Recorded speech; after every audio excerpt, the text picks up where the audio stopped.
Peter Navarro, advisor to the White House of the United States on trade and economic affairs, recently stated that India must behave differently and that the purchase of India and Russian oil will finance the conflict in Ukraine. What do you think? What does Washington want to achieve with such statements and such pressure? Is it an attempt to weaken relations between our countries? Or is the United States trying to force India to sign trade agreements in a more favorable environment for them? The experience is not limited to the Minsk agreements.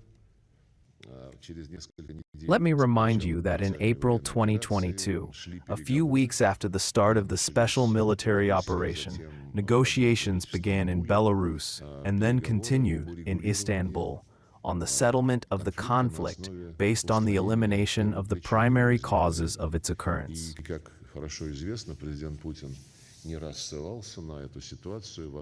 As is well known, President Putin has repeatedly referred to this situation.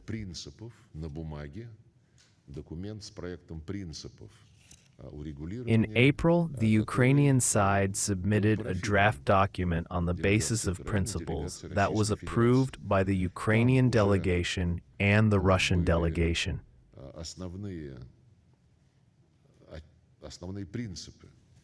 It included the basic principles of ensuring security during the post-conflict period.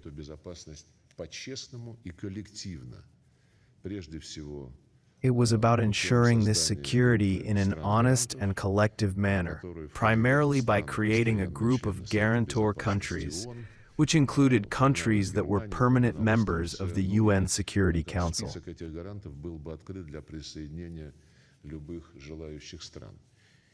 Germany and Turkey were mentioned.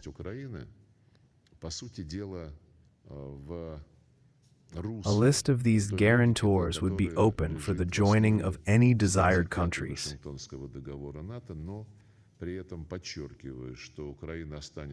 These countries would guarantee the security of Ukraine, in fact, in line with the logic of Article 5 of the Washington Treaty on NATO.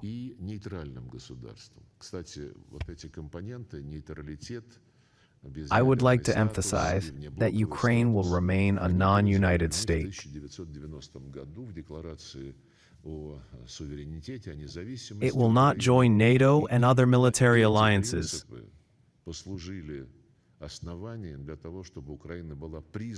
It will remain a non-nuclear state and a neutral state.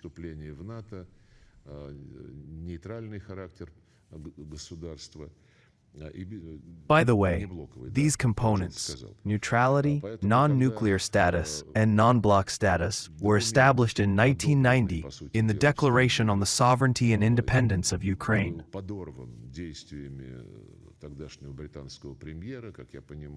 These principles served as the basis for the recognition of Ukraine as an independent state.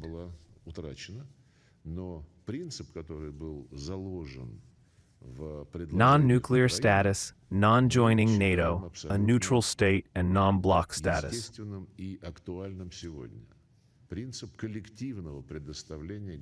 Therefore, when the approved document in Istanbul was undermined by the British Prime Minister, as I understand it, with the encouragement of other Western representatives, this opportunity was lost.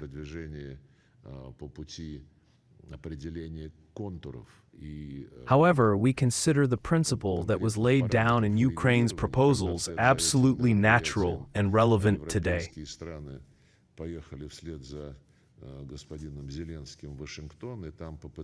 The principle of a collective guarantee of security.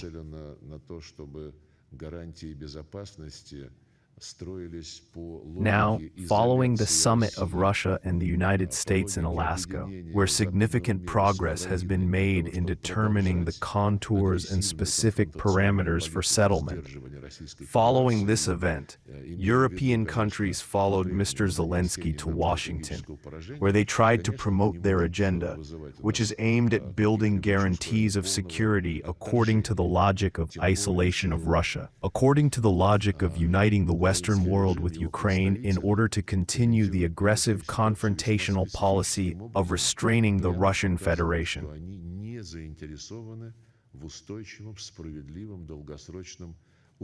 Of course, this still means a strategic defeat for us, but it cannot cause us any feelings except complete rejection.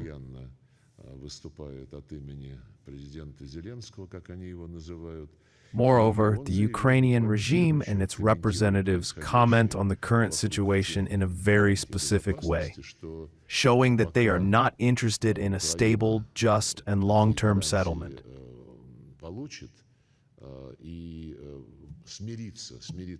Mr. Podolyak, who constantly speaks on behalf of President Zelensky, as they call him, has said the following, commenting on the issue of guarantees of security, that as long as Ukraine receives such guarantees and is content with the fact that part of its territory, as he put it, will remain temporarily occupied, after such an agreement on guarantees of security from the west of Ukraine, it will require the sanctioned destruction of the Russian Federation and the collapse of the Russian economy.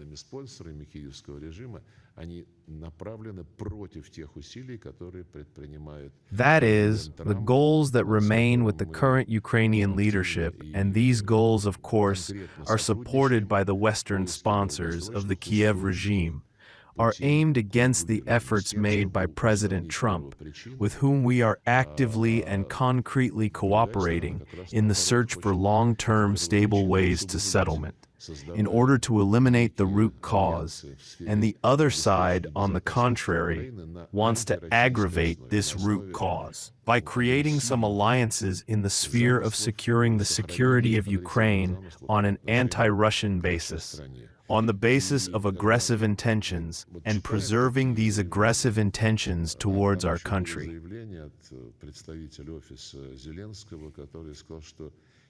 And when we read such statements, and there was also a statement from the representative of the Zelensky office, who said that there is no point in discussing the issues of peaceful settlement until the guarantees of security are clearly formulated.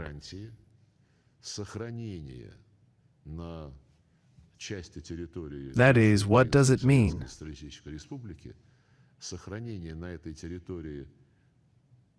It means that Ukraine first wants to get a guarantee from the West, a preservation on the part of the territory of the former Ukrainian Soviet Socialist Republic, a preservation on this territory of the current regime, which has a frankly neo-Nazi, Russophobic, aggressive character, which violates the principle of ensuring human rights, which are fixed in the UN Charter and require respect for the rights of any person, regardless of race, sex, language, and religion.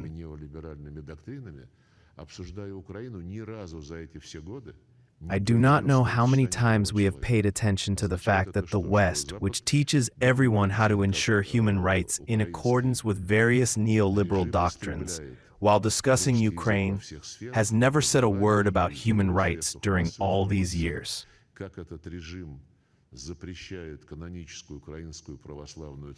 What does it mean?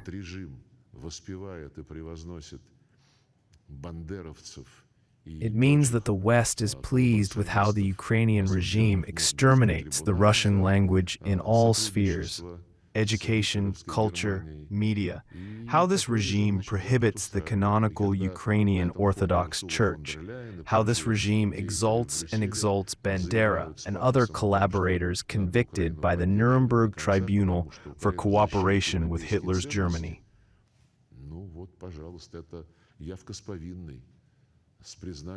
And the West is satisfied with such a regime.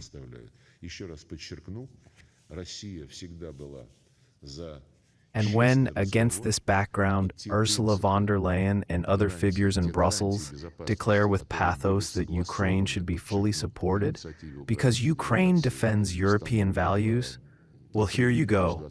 This is an obvious confession, with the recognition of what these European values really are.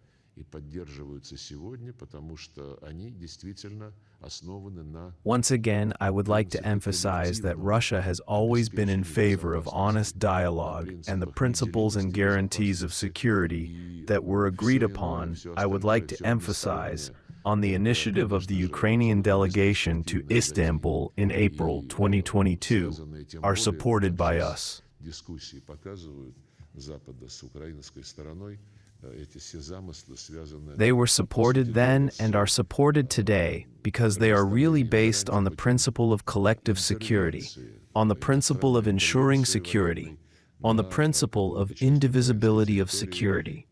And everything else, everything one-sided, is, of course, an absolutely hopeless idea.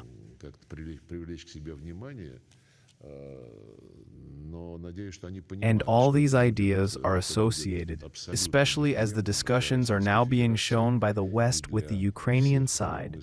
All these ideas are associated, in fact, with the provision of guarantees through foreign military intervention on some part of the Ukrainian territory.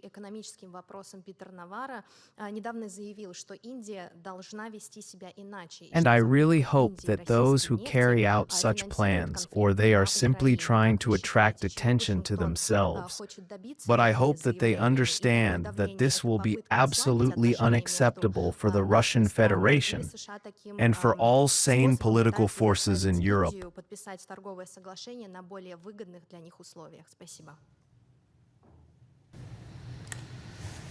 Well, I don't want to comment on a person, but let me comment on the subject. We are not the biggest purchasers of Russian oil, that is China. We are not the biggest purchasers of Russian LNG. I'm not sure, but I think that is the European Union. We are not the country which has the biggest trade surge with Russia after 2022. I think there are some countries to the south. We are a country where actually the Americans said for the last few years that we should do everything to stabilize the world energy markets, including buying oil from Russia. Incidentally, we also buy oil from America, and that amount has been increasing. So, quite honestly, we are very perplexed at the logic of the argument that you had referred to. Спасибо. Далее, пожалуйста, «Известия», ваш вопрос. Viktor Sineok, Izvestia. I have a question for the head of Russian diplomacy, his Indian colleague Sergei Vyacheslavovich. Based on what the leaders of the so-called coalition of those who wish to join have been saying and doing in recent days, could their goal be to break the negotiation process between Russia and the United States? How can we oppose this, and can we expect any provocations from them? If I may, the latest news has just come in. Zelensky said that his meeting with Vladimir Putin is already being prepared. Could you confirm or refute this? Is it already being prepared? As for the motives behind the so-called coalition of those who wish to join, I see many signs that this activity is aimed specifically at undermining the progress that has begun to emerge, clearly emerging as a result of the summit in Alaska, as a result of previous contacts between representatives of the U.S. administration and the Russian side. In fact, both foreign analysts and foreign observers, when they describe the current situation and the unprecedented activity of European representatives, they come to the same conclusion that the goal is to break the agenda which is aimed at eliminating the primary causes and thus achieving stable regulation, and turn everything into a plane of ensuring the guarantee of Ukraine's security without the participation of the Russian Federation and in general, by ignoring Russian interests and emphasizing the need to protect Ukraine from future attacks. But I would like to stress once again that it is Ukraine that professes neo-Nazi values, which violates the rights of national minorities, which is trying to eliminate the Russian language in all spheres of activity, which prohibits the canonical Orthodox Church. And this is the kind of Ukraine that the West wants to take as its own guarantee of security. And it becomes so obvious to everyone, in my opinion, that I very much hope that this conspiracy, this adventure, will fail. And we will continue to follow the course agreed by the President of Russia and the United States during their meeting in Alaska and in the course of subsequent telephone contacts. As for the meeting that Zelensky is talking about, well, remember that he has been saying for a very long time that he will never negotiate with Putin. He still has not canceled his decree 3 years ago, in my opinion, which strictly prohibits negotiations with Putin.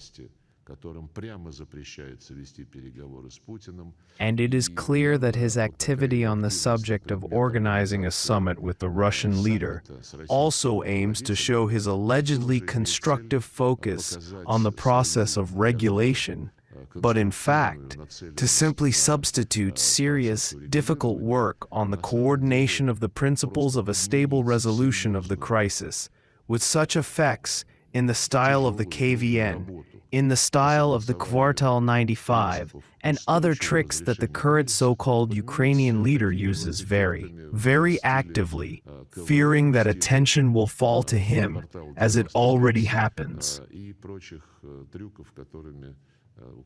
But our president has repeatedly said that he is ready to meet, including with Mr. Zelensky, with the understanding that all the issues that require consideration at the highest level will be well worked out and experts at ministers will prepare the appropriate recommendations. And of course, with the understanding that when and if the case, I hope, when the case comes to the signing of future agreements, then the question of the legitimacy of the person who will sign these agreements with the Ukrainian side will be resolved. Details on Alaska summit. UN Security Council role.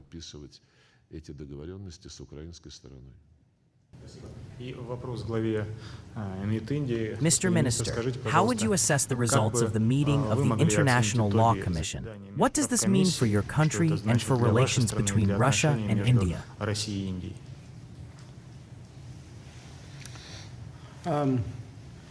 As Minister Lavrov also informed you, we are preparing for the annual summit between President Putin and Prime Minister Modi at the end of this year. So the Intergovernmental Commission is the body which does much of the preparation. Of course, we do the political consultations and the bilateral relation review with Mr. Lavrov as well. So I think these two meetings today with him and with Mr. Manturov have been very useful in terms of taking practical cooperation in different fields. I would particularly mention trade, investment. We signed the terms of reference for the India-Eurasian Economic Union FTA. We hope to commence negotiations very soon. So I think we've gone forward in trade, looking at trade barriers, at greater market access. We've looked at energy, including not just fossil fuel energy, but also nuclear energy, where we have a very strong history of cooperation with Russia. I think very good discussions on fertilizer supply. Russia is one of the major suppliers for India. We looked at other areas, including infrastructure, opportunities for business in both countries, the mobility of skilled labor from India to Russia. So what we have done is we are lining up outcomes for the summit. We are taking practical steps so that actually the substance of our relationship grows.